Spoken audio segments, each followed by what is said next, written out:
Another Bisaya in the city. Mapapahiya kayo sa amin, tol. Mga Bisakol, ginagawa nyong suntukan, yung simpleng basketball. Kaya pagtingin namin sa inyo, small. Patulong, kargador, utusan, tindero. Tigahalo ng simento, bato-bato, mga mukhang boksingero.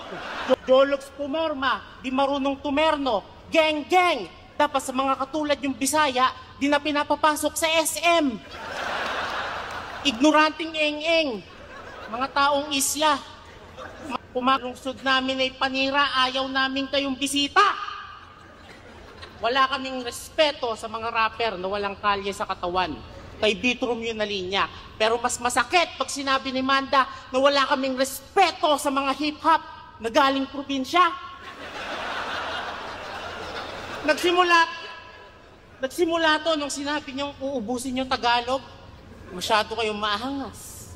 Kaya pasensya kung ako'y magtutunog bayas sa unang salaan, mga dudong. Balik sa Mindanao at Visayas, tatanggalin namin mga Bisaya para mga katulong na pinalayas.